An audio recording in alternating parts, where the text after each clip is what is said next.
সেদিন সকালবেলা বর্দা বৌদির বাসা থেকে চলে আসি, তারপরে পিউ আর কৃপাকে সিএনজি করে দিই, ওরা বাসায় যায় আর আমি যাই ইউনিতে।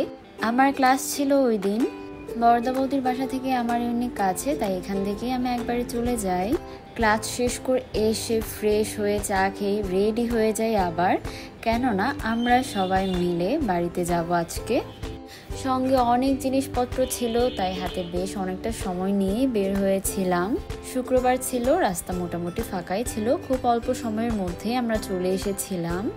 তারপরে এসে যথারীতি সবাই মিলে কফি খেলাম আর ওয়েট করছিলাম কখন টাইম দিবে। দেখলাম এখনও দিচ্ছে না, তাই ভাবলাম সব জিনিসপত্র নিয়ে প্ল্যাটফর্মের দিকে চলে যাই। তবে ওইখানে যে জিনিসটা দেখে একদম আকাশ থেকে পড়লাম সেটা হচ্ছে আমাদের ট্রেন।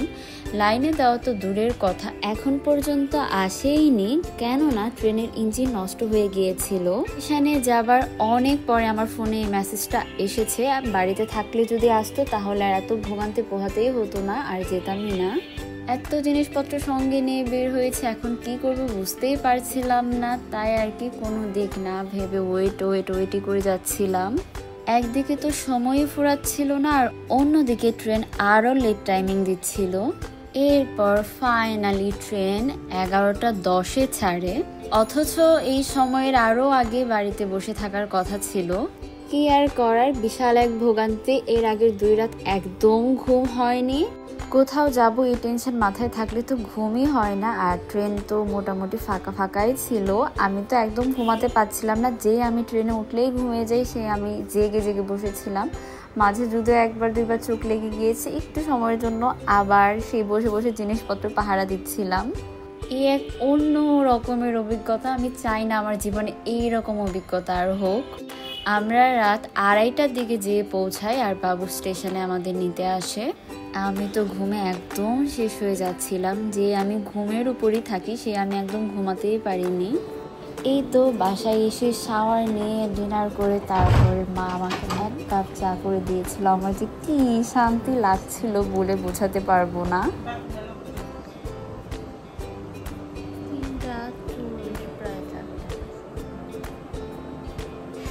এরপরে আমি আয়েশ করে চা খেলাম, চা খেয়ে তারপরে ঘুমাতে গেলাম।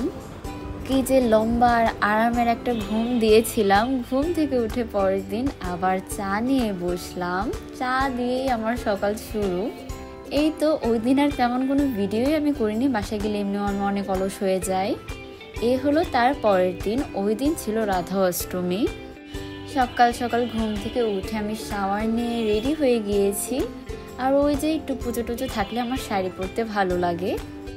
মা ওইদিকে ভোগের রান্না বান্না করছিল, আর এইদিকে আমি ঘরের নিত্য পূজা দিচ্ছিলাম, তারপরে ওই পুজোর জায়গাটা গোছাবো। এরপর ওই দিকটায় রাধা মাধবের অভিষেকের সবকিছু গোছালাম। এই তো এতটুকুই আমি করেছি, আর ভোগের রান্না বান্না সব মা ওইদিকে করছিল।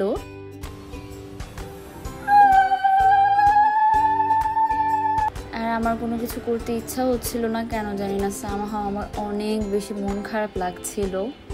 তারপর আমি নাম জপ করলাম, আমার কাছে সামহাও মনে হচ্ছিল হয়তো আমি নাম জপ করলে একটু শান্তি পাবো, সত্যিই তাই। তারপরে আমার মনটা একটু শান্ত হলো, ভীষণ অস্থির লাগছিল। এই তো এরপরে ভোগ নিবেদন করা হয়, মা করে।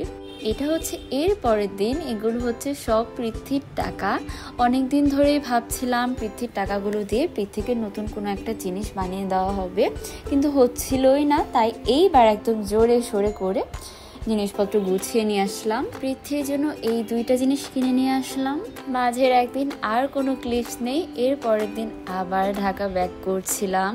এই তো বাড়ি থেকে যেতে সত্যি বলতে ইচ্ছেই করে না, তবু যেতে হয়, কিছুই করার নেই। এভাবেই দিন যাচ্ছে। আর আমি ইদানিং এত অলস হয়েছে, আমার তো কোনো কিছু করতেই মন চায় না। আর বাড়ি থেকে যাওয়ার পরে তো আমার অবস্থা আরো বেশি খারাপ হয়ে যায়, কেননা বাড়িতে তো কোনো কিছুই করি না। তাই এখানে এসে যখন সব করতে হয় তখন আর কোনো কিছুই ভালো লাগে না। এই তো দেখতে চলে আসলাম, আর এবার তেজগাঁও স্টেশনে নেমেছি। তেজগাঁও স্টেশন থেকে আমাদের বাসা ভীষণ কাছে, যদিও ট্রেন সবসময় এখানে থামে না, আজকে থেমেছে তাই নেমে গেলাম। তারপর একটা রিক্সা নিয়ে টুকটুক করে চলে গেলাম। যাই হোক, bye for now, see you in the next video.